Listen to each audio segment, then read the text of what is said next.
देखिए आज हम लोग कर रहे हैं मैट्रिक्स का सेकंड प्रॉब्लम क्लास है। आज जो हम लोग कर रहे हैं कि प्रॉब्लम क्लास आज मैट्रिक्स का सेकंड प्रॉब्लम क्लास है। तो एक मैट्रिक्स है, इस मैट्रिक्स का वैल्यू जो है इतना के बराबर है। तो बोलता है कि coordinates of point P and Q, जरा क्वेश्चन पर ध्यान दीजिएगा। इस मैट्रिक्स का वैल्यू इस मैट्रिक्स के इक्वल है and coordinates of point P and Q R, और पॉइंट पी और क्यू का जो कोऑर्डिनेट है वो कितना है, वो है x, y and x1, y1 respectively. तो हमको बोल रहा है पी क्यू निकालने के लिए, जरा गौर कीजिएगा। तो यहाँ पर हम देख रहे हैं कि P का कोऑर्डिनेट लिख रखा है x, y और Q का कोऑर्डिनेट लिख रखा है x1, y1 रेस्पेक्टिवली। तो हमसे पूछ रहा है कि PQ क्या होगा बताइए। देखिए PQ क्या होगा वो तो वक्त बताएगा। सबसे पहले तो हमको x और y का वैल्यू और फिर x1, y1 का वैल्यू निकालना पड़ेगा। इसके बाद ही मालूम चलेगा कि आगे उस पर हम लोग क्या कर सकते हैं। तो चलिए हम इसका सॉल्यूशन स्टार्ट करते हैं। इसका सॉल्यूशन करते हैं, देखते हैं क्या हो सकता है। तो देखिए हम लोगों को क्या दे रखा है, गिवन दैट, जो क्वेश्चन है पहले हम लोग यहाँ नोट कर लेंगे। तो हमारा क्वेश्चन है matrix x minus y 2x minus y, फिर है 2x minus y1 2x minus y1, और फिर है यहाँ पर 3x 2x माइनस y1, और फिर है 3x प्लस y1।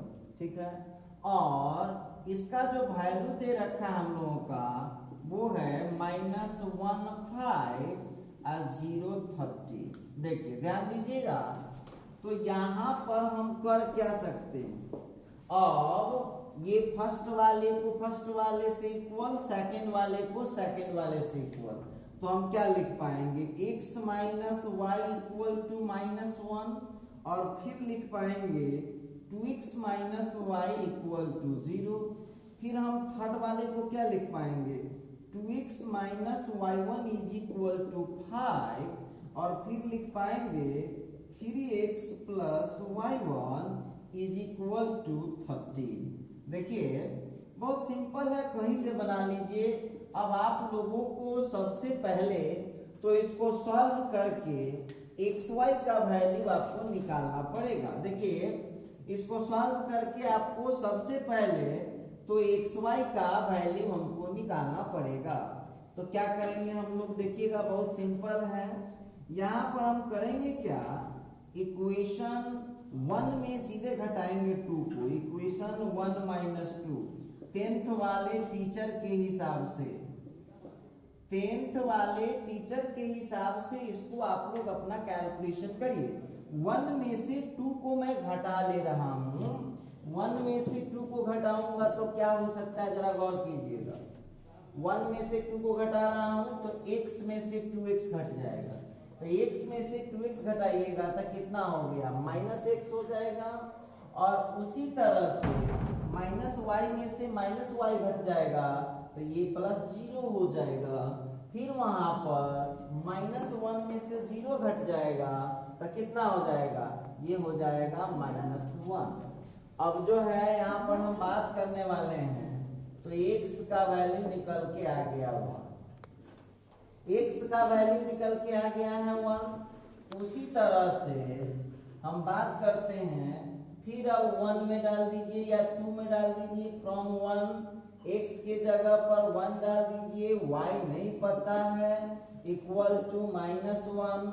तो यहाँ से -y इज इक्वल टू हो जाएगा आपको -2। तो यहाँ से y का वैल्यू आ गया 2, घबराइएगा नहीं। अब हम फिर फ्रॉम 3 में वैल्यू डालते हैं। फ्रॉम 3 में करूंगा क्या, x की जगह पर डाल दूंगा 1, तो 2 into 1 minus y1 is equal to 5।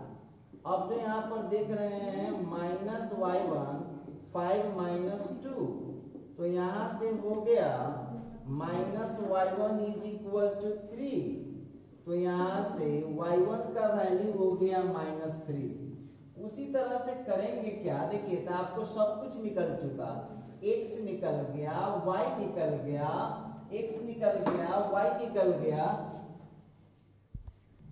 पूरा कवर कर लीजिए।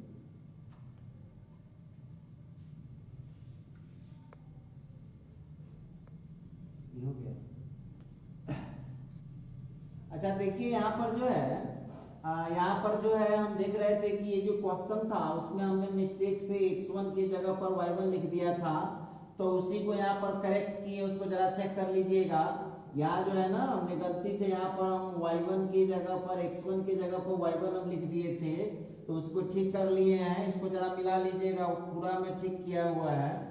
तो चलिए अब यहाँ से हम लोगों को वैल्यू निकल चुका है x1 का, x1 का निकल चुका है। अब क्या करेंगे, फिर वैल्यू डालेंगे 4 में, फ्रॉम 4 में डाल दिया, तो 4 में डाल दूंगा तो कितना हो जाएगा 3 इंटू x की जगह पर कितना निकाला हूँ 1, और फिर हो गया प्लस y1 इक्वल टू हो गया 13। अब यहाँ से 3 plus y1 is equal to 13, तो y1 का वैल्यू हो गया 13 माइनस 3, और यहाँ से y1 का वैल्यू आ चुका है 10। ठीक है, तो देख लीजिएगा, आपने x का वैल्यू लाया 1, y का वैल्यू लाया 2, x1 का वैल्यू लाया -3 और y1 का वैल्यू लाया 10। अब सब का वैल्यू निकालने के बाद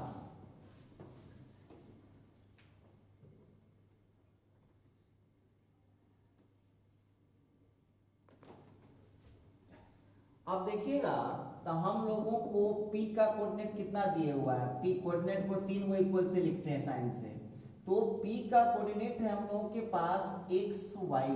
अब x का कितना निकाला हो, वैल्यू निकल चुका है, x का वैल्यू है हम लोगों के पास 1 और y का वैल्यू हमने निकाला है 10। उसी तरह से जो q देख रहे हैं आप, उस q का कोऑर्डिनेट कितना है x1, y1, तो x1 का जो वैल्यू है वो है -3 और y1 का जो वैल्यू है वो है 10।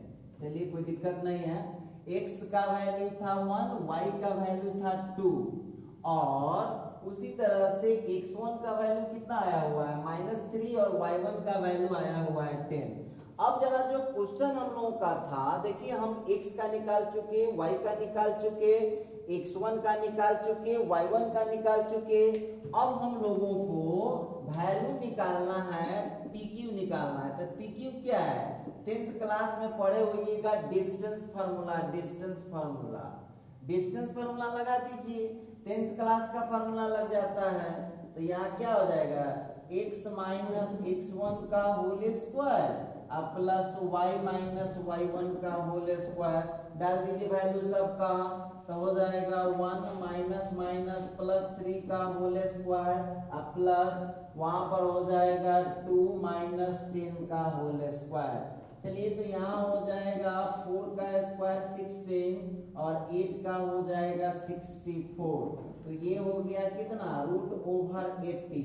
√80 को आप क्या लिख सकते हैं, 4√5। ये आप आंसर इसको लिख सकते हैं। तो ये मैं बात कर रहा था इस क्वेश्चन में, देखिए तो कुछ था नहीं, लेकिन मैक्सिमम स्टूडेंट को प्रॉब्लम हुआ होगा, कहा सर ये PQ कैसे निकालेंगे। तो सबसे पहले आप x का वैल्यू निकाल लीजिए, y का वैल्यू निकाल लीजिए, और फिर वो दोनों निकल जाएगा, तो उसके बाद वो p का कोऑर्डिनेट हो गया, q का कोऑर्डिनेट हो गया, और p और q दोनों का कोऑर्डिनेट जब मालूम चल जाएगा तो ये लेंथ निकालना बिल्कुल सिंपल।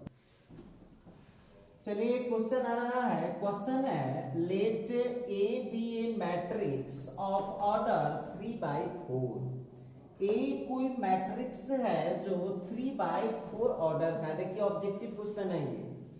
फिर लिखता है if R1 denotes the first row of A, जरा गौर कीजिएगा, कह रहा है R1 denotes the first row of A and C2 denotes the second column. देखिए ध्यान दीजिएगा, लिखता है कि ए बी ए मैट्रिक्स, ए कोई मैट्रिक्स है जिसका ऑर्डर है 3/4 इफ R1 डिनोट करता है फर्स्ट रो को, first row of a and C2 denote का मतलब क्या होता है, सूचित करता है, C2 denotes second column, then determine the orders of matrices R1 and C2। देखिए बहुत सिंपल ऑब्जेक्टिव क्वेश्चन है, तो देखिए क्या कहता है, जरा एक बार फिर से समझिए क्वेश्चन को। हम लोगों को R1 के बारे में पता लगाना है और C2 के बारे में पता लगाना है, जरा गौर कीजिएगा। तो R1 क्या है, R1 denotes the first row of a. R1 के पास रो जो होगा द ऑर्डर ऑफ R1, जरा गौर कीजिएगा, लिखता है कि R1 denotes the first row of A. तो ये क्लियर कहता है कि R1 के पास R1 denotes the first row, R1 denote करता है फर्स्ट रो ऑफ ए के फर्स्ट रो को, ठीक है। तो पूछ रहा है आपसे कि जो मैट्रिसेस बनेगा R1 उसका ऑर्डर जरा बता दीजिए। तो वहां में देख लीजिए क्या वो ए जो है उसके पास रो मैक्सिमम था कितना, तब मैक्सिमम जो था उसके पास 3 रो था। तो इसका मतलब है इस क्वेश्चन का जो ऑर्डर हम लोगों को बनने वाला है वो बनने वाला है 1/3। मैं नहीं बोल रहा हूँ, ये क्वेश्चन बोल रहा है डिनोट्स द फर्स्ट रो, तो एक के वो रो न है। और ये जो है देखिए ध्यान देने वाली बात होगी, अब हम लोगों को यहाँ से जो क्वेश्चन लिख रखा है कि R1 जो है वो मैट्रिक्स बनाइए जो पहला रो है, तब पहला रो बनाइए, वहां देख लीजिए आप लोग। तो ए का वैसे भी दिक्कत होता है तो आप लोगों को यहाँ पर दिखा देते हैं, चलिए छोड़िए और थोड़ा एक्सप्लेन कर देते हैं। ए जो मैट्रिक्स लिखा है वो खुद लिख रखा है कि 3/4 ऑर्डर का मैट्रिक्स होगा। इसका मतलब है कि इसके पास जो है 3 रो होगा और 4 कॉलम होगा। मैं नहीं बोल रहा हूं, ये जो क्वेश्चन बोल रहा है उसके हिसाब से। आइए अब जो आप देख रहे हैं 3/4 ऑर्डर का मैट्रिक्स हो गया। अब यहां खुद देख लीजिए R1 बोलता है R1 denotes the first row of A. The first row of A, तो जरा आप फर्स्ट रो को ध्यान से देखिए। R1 के पास फर्स्ट रो ले लीजिए, फर्स्ट रो कहाँ है खोजिए, तो आपको यहाँ पर मिल जाएगा फर्स्ट रो, ये लीजिए।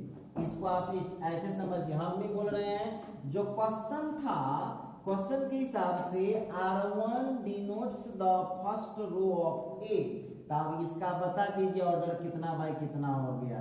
तो ये क्लियर हो गया कि R1 का जो ऑर्डर है वो हो जाएगा 1/4 ऑर्डर। अच्छा उसी तरह से आगे बढ़िए, कथी लिखता है C2 denotes the second column, खोजना पड़ेगा। C2 denotes the second column, तो C2 denotes the second column. अब इसमें आप ढूंढिए सेकंड कॉलम कहाँ है, तो सेकंड कॉलम यहाँ। अब आप जरा इसमें मिला सकते हैं कि ये कितने ऑर्डर का मैट्रिक्स बन गया। अब यहां से हम लोगों का आंसर हो चुका है, ऑर्डर ऑफ R1 मिल गया 1/4 और फिर ऑर्डर ऑफ C2 ये बन गया 3/1। दूसरे क्वेश्चन में चलते हैं। क्वेश्चन आ गया गिव एन एग्जाम्पल ऑफ, देखिए अब एग्जाम्पल देना, आप कितना फास्ट ब्रेन है आपका वो आपके ऊपर डिपेंड करता है। जितना फास्ट ब्रेन होगा उतना जल्दी आप इसका आंसर दे सकते हैं। क्या लिखा, give an example of a row matrix, एक रो मैट्रिक्स का एग्जाम्पल दीजिए which is also a column matrix, जो एक कॉलम मैट्रिक्स भी है। लिखता है give an example of row matrix, row matrix बताइए which is also a column matrix. अब सवाल समझिए, आपको एग्जांपल देना है, कोई जरूरी नहीं है कि सभी स्टूडेंट का एग्जाम्पल मेरे से मैच करेगा। हम कोई और डिजिट यूज करने का हमको मन है, आपका मन कोई और डिजिट है तो आप कर सकते हैं, लेकिन ये फॉलो करना होगा row matrix which is also a column matrix. मतलब ऐसा मैट्रिक्स आपको लेना होगा जो रो मैट्रिक्स भी होगा और कॉलिंग मैट्रिक्स भी होगा, देखना पड़ेगा। अब बहुत विद्यार्थी का 2-3 दिन हुआ है, भूल गया होगा, जरा गौर कीजिएगा आप लोग। रो मैट्रिक्स उस मैट्रिक्स को बोलते हैं जिसमें एक ही रो होता है, कॉलिंग मैट्रिक्स उस मैट्रिक्स को बोलते हैं जिसमें एक ही कॉलिंग होता है। चलिए आगे बढ़ते हैं। ये डायगोनल मैट्रिक्स, तो डायगोनल मैट्रिक्स में प्रिंसिपल डायगोनल को छोड़ करके बाकी सारा एलिमेंट 0 होता है। और आप जानते होइएगा कि डायगोनल मैट्रिक्स हमेशा स्क्वायर होता है, which is not स्केलर। कहता है कि डायगोनल हो लेकिन वो स्केलर नहीं होना चाहिए। तो स्केलर में क्या होता है, स्केलर में डायगोनल का एलिमेंट इक्वल रहता है, और जब आपको स्केलर नहीं देना है तो डायगोनल का एलिमेंट क्या करना पड़ेगा, डिफरेंट रखना पड़ेगा। उसी तरह से ट्रायंगुलर मैट्रिक्स कहता है, तो ट्रायंगुलर मैट्रिक्स में आप जानते हैं कि इसमें 2 टाइप है, एक है लोअर ट्रायंगुलर और एक होता है अपर ट्रायंगुलर। तो आपके मन की मर्जी, तो पूछा नहीं है, वो सीधे बोला है ट्रायंगुलर मैट्रिक्स, तो आपकी मर्जी है तो आप इसमें लोअर ट्रायंगुलर दे दीजिए एग्जांपल, या आपकी मर्जी है तो आप इसमें अपर ट्रायंगुलर मैट्रिक्स दे दीजिए, वो आपके ऊपर डिपेंड करता है। तो चलिए देखते हैं।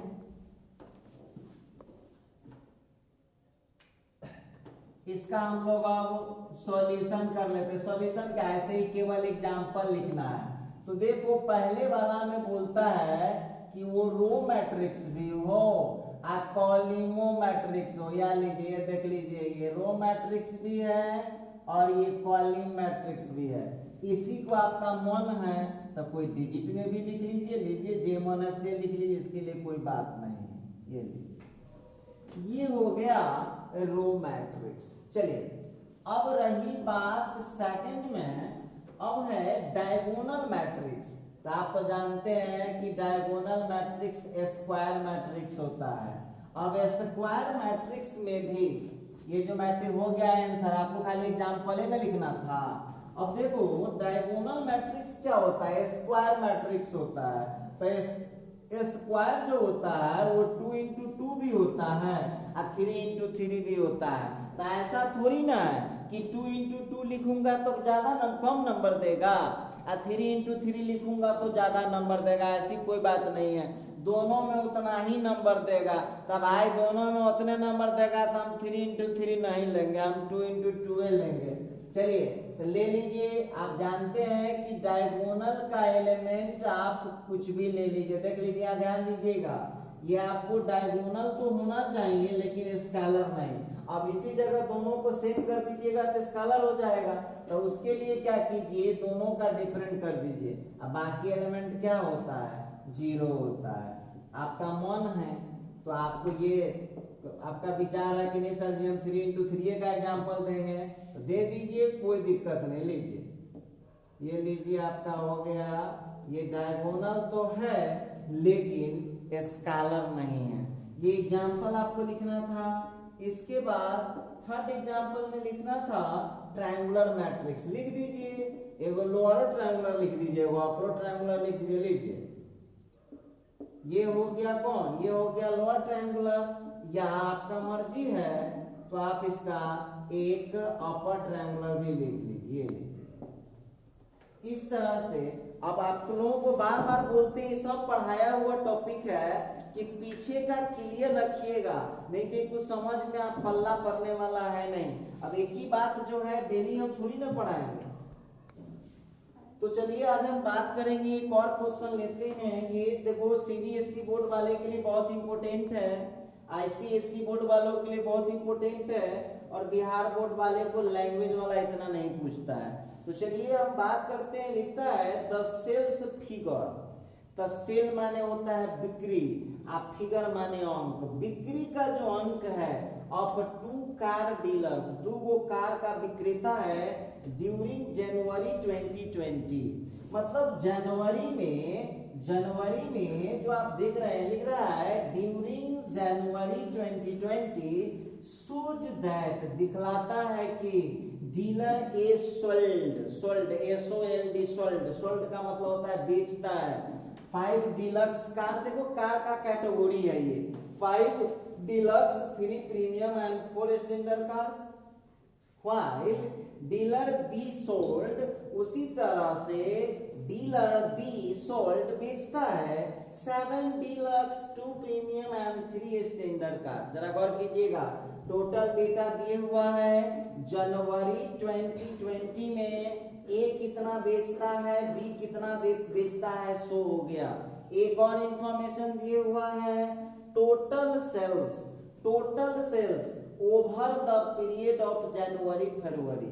मतलब जनवरी फरवरी में अब पूरा महीना का मिलाया, टोटल मंथ में जनवरी फरवरी मिला करके कितना बेचा डीलर ए वो भी दिया हुआ है, और डीलर बी कितना बेच रहा है वो भी दिए हुआ है। अब देखिए मेन पॉइंट पर यहाँ पहुंचते हैं, लिखता है राइट 2/3 मैट्रिसेस।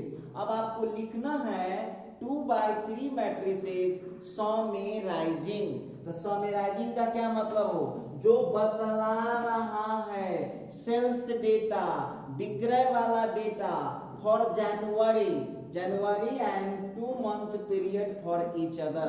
देखिए आपको 2 इसमें कैटेगरी बताना है, एक तो बताना है जनवरी के लिए और एक बताना है जनवरी से फरवरी के बीच में टोटल कितना हुआ वो बताना है।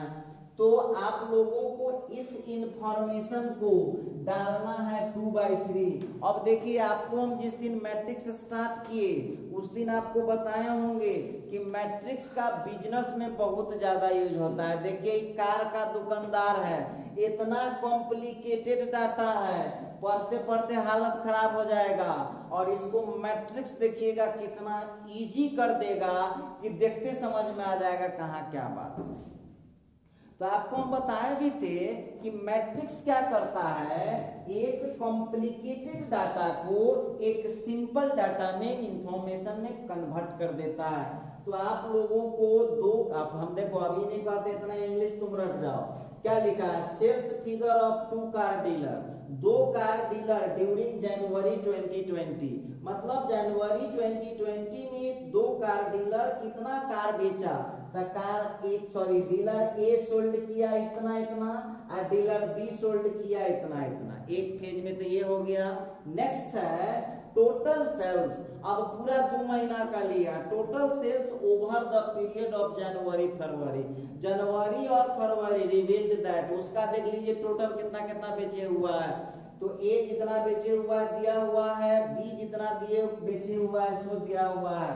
तो अब आपसे पूछता है राइट, लिखिए 2/3 ऑर्डर मैट्रिसेस समराइजिंग, जो बतला रहा है sales data for January and 2 month period of for each other. आइए तो जनवरी के लिए और जो 2 मंथ पीरियड है उसके लिए आपको बताना है। अब स्टूडेंट का कहना है कि सर सबसे पहली बार वो क्लियर कर दिया है क्वेश्चन, वहां वो क्वेश्चन क्लियर कर रहा है कि आपको डेटा देना है 2/3 ऑर्डर मैट्रिक्स में। तो 2/3 ऑर्डर मैट्रिक्स में देना है, इसका क्या मतलब, रो आपको 2 लेना होगा और कॉलम आपको 3 लेना पड़ेगा। अच्छा आइए देखते हैं। अब देखिए सीबीएसई वाले लोगों का नंबर क्यों उठता है। अब इतना बड़ा क्वेश्चन है, बिहार बोर्ड वाला देखिए के भाग जाएगा, जबकि जानते हैं ये क्वेश्चन बहुत इजी है, देख के सॉल्व हो जाएगा, और इसके लिए सीबीएसई वाला को 4 मार्क्स मिलता है। देखिए कितना इजी है, आपको इसमें बनाना थोड़ी ना है, खाली डाटा को लिख देना है। तो देखो वो जितना समझदार है उससे कम समझदार हम लोग भी नहीं है।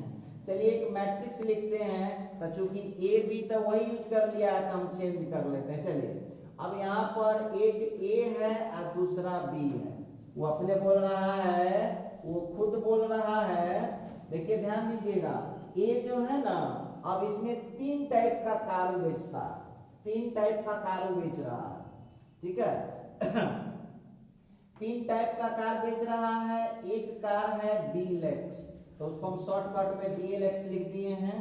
और दूसरा कैसा कार है, दूसरा कार है प्रीमियम, तो दूसरा कार है प्रीमियम। चलिए ये दूसरा कार हो गया प्रीमियम। और तीसरा कार है स्टैंडर्ड, देखिए ये स्टैंडर्ड कार हो गया, ठीक। 2/3 डेटा में हमको लिखना है। इसके बाद महीना भी 2 गो है, एक महीना है जनवरी, तो जनवरी को शॉर्टकट में लिख देते हैं।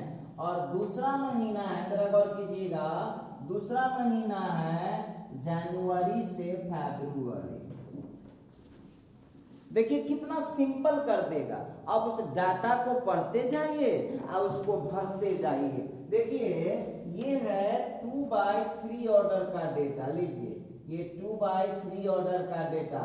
अपना मन से कुछ भर्ती करके ना चले आइएगा, अब पढ़ते जाइए उसमें। तो चलिए पहले जनवरी वाला में देखते हैं। तो डीलर ए कितना बेचता है, इधर ध्यान दीजिएगा, 5 डीलक्स। तो डीलक्स बेचा 5 जनवरी वाला में, जरा गौर कीजिएगा, 5 और प्रीमियम कितना बेच रखा है, प्रीमियम बेच रखा है 3, जरा गौर कीजिएगा, प्रीमियम बेच रखा है 3। और इसके बाद वहां पर गौर करना होगा।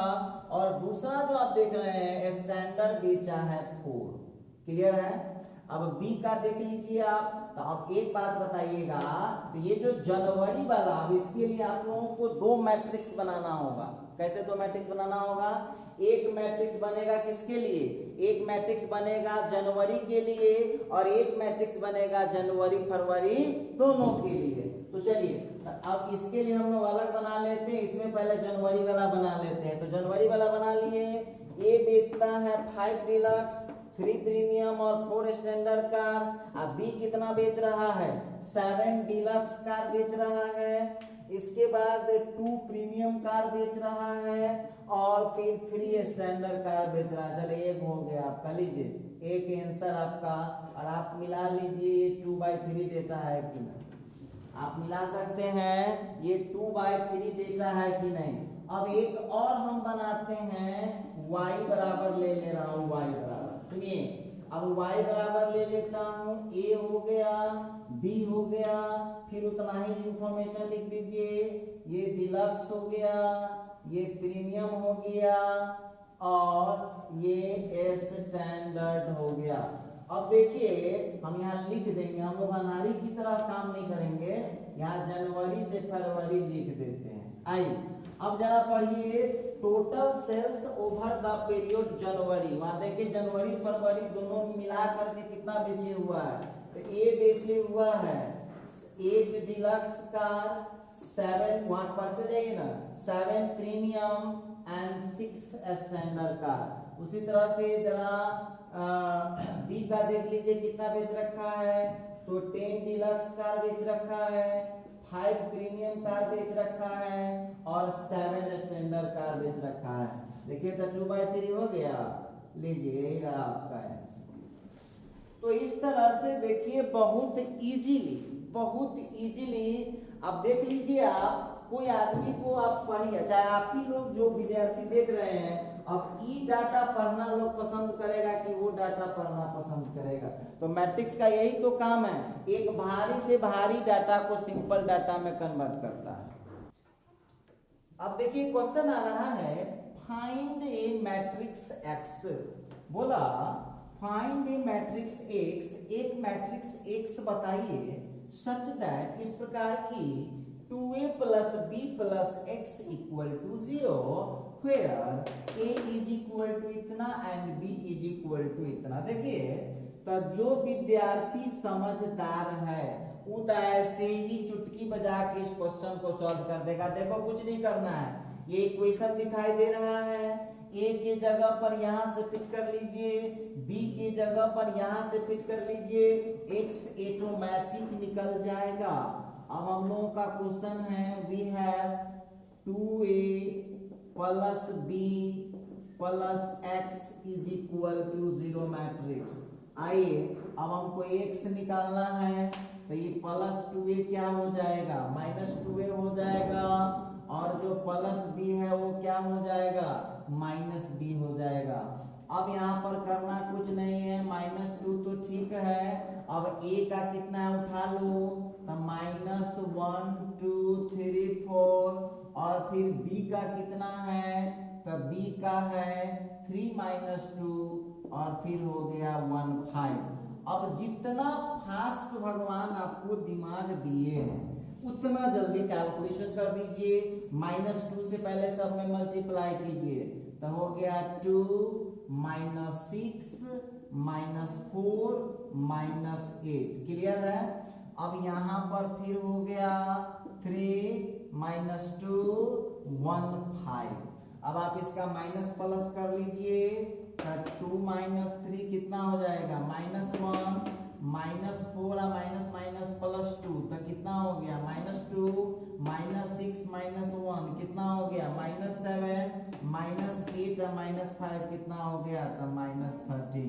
ये लीजिए, इसका फाइनल आंसर हम लोगों ने निकाल दिया। तो जरा देखिएगा, एक क्वेश्चन सेम आ गया, जो 13 नंबर क्वेश्चन है ना, सेम टू सेम क्वेश्चन है 14 नंबर। हम केवल थोड़ा सा आपको हिंट कर देते। लिखता है a = इतना, b = इतना, find matrix C। Matrix C निकालिए सच दैट इस प्रकार की 5a + 3b + 2c is a null matrix. तो नल मैट्रिक्स किसको बोलते हैं, जीरो मैट्रिक्स को। तो आइए देखते हैं कितना सिंपल सॉल्यूशन है। तो सॉल्यूशन जरा करके चेक करते हैं। हम लिखेंगे वी हैव, हम लोगों को क्या दे रखा है, 5a + 3b + 2c, और ये है नल मैट्रिक्स। नल मैट्रिक्स जिसको हम देखिए सामने मिला लीजिएगा, ये जो 13 नंबर क्वेश्चन है 2 कॉपी वही क्वेश्चन आ गया। अब यहाँ से आपको किसका वैल्यू निकालना है, तो C का निकालना है। तो 2C = -5a - 3b, और इसके आगे अब आप लोग अपने से सॉल्व कीजिएगा। हमको आ भी रहा है तो हम बताने में इंटरेस्टेड नहीं है, समझिए बहुत सिंपल है ये कैलकुलेशन। हम बता देते हैं हिंट इसमें भी, इसको निकाल लीजिएगा, और ये जो 2 है ना, इन 2 में उधर क्या बन जाएगा, डिवाइड बन के चला जाएगा। इधर जो आप 2 देख रहे हैं वो उधर क्या बन के चला जाएगा, डिवाइड बन के चला जाएगा।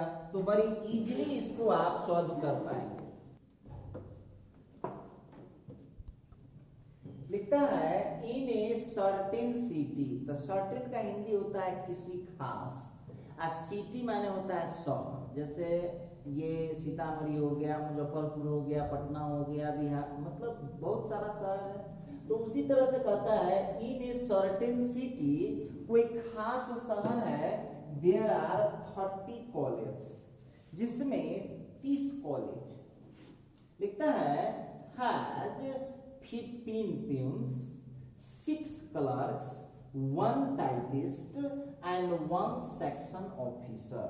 देखिए ध्यान दीजिएगा, इन ए सर्टेन सिटी, एक कोई खास शहर है जिसमें 30 कॉलेज, 30 कॉलेज है, जिसमें 15 प्यून्स है, इसके बाद 6 क्लर्क्स है, इसके बाद 1 टाइपिस्ट है एंड 1 सेक्शन ऑफिसर। लिखता है एक्सप्रेस, व्यक्त कीजिए द गिवन इंफॉर्मेशन, दिए गए इंफॉर्मेशन को एज ए कॉलम मैट्रिक्स। सुन लीजिएगा आप लोग, तो कॉलम मैट्रिक्स में इसको लिखना है। इसका मतलब है कॉलम जो होगा वो हम लोगों को ऐसे कॉलम मैट्रिक्स में लिखना है। तो रो मैट्रिक्स जिसमें एक ही रो होता है, और कॉलम मैट्रिक्स जिसमें एक ही कॉलम होता है। अच्छा, पहला इसमें 2 क्वेश्चन है, देखिएगा किसी शहर में 30 कॉलेज है, जिसमें 15 प्यून्स है, 6 क्लर्क्स है, 1 टाइपिस्ट है एंड 1 सेक्शन ऑफिसर है। एक्सप्रेस द गिवन इंफॉर्मेशन, व्यक्त कीजिए दिए गए इंफॉर्मेशन को एज ए कॉलम मैट्रिक्स, एक कॉलम मैट्रिक्स के रूप में, using scalar multiplication, scalar multiplication का यूज करते हुए find the total number of post. तो बोलता है कि स्केलर मल्टीप्लिकेशन का यूज करते हुए टोटल पोस्ट बताइए ईच काइंड, प्रत्येक काइंड का, इन ऑल द कॉलेज, सभी कॉलेज में। जरा ध्यान दीजिएगा, तो ये बउआ वाला क्वेश्चन है, तीसरा चौथा पांचवा का स्टूडेंट भी बनाएगा। देखो एक कॉलेज में 50 प्यून्स है, तो प्यून मतलब चपरासी, 15 प्यून्स है, 6 क्लर्क है, 1 टाइपिस्ट है और 1 सेक्शन ऑफिसर है, और ऐसा 30 कॉलेज है। तो सबसे पहले तो बोलता है ये जो इंफॉर्मेशन दिया है उसको आप कॉलम मैट्रिक्स में लिख दीजिए। जरा गौर कीजिएगा यहाँ पर आप लोग, बहुत सिंपल है। तो हम यहाँ पर करेंगे क्या, ए बराबर मान लेते हैं। पहले देखिए जो कॉलेज है उसके लिए 23 कॉलेज, क्वेश्चन खुद बोल रहा है कि इंफॉर्मेशन आपको देना है कॉलिंग मैट्रिक्स में, तो कितने टाइप का आइटम इसमें आपको दिख रहा है, देख लीजिएगा, जरा गौर से देखिएगा इसमें। तो हम जहां तक देख पा रहे हैं तो ये है प्यून्स, ठीक है, फिर है क्लर्क, ये जो आप देख रहे हैं क्लर्क्स है, ये क्लर्क हो गया। फिर जो है यहाँ पर टाइपिस्ट है, और फिर है सेक्शन ऑफिसर।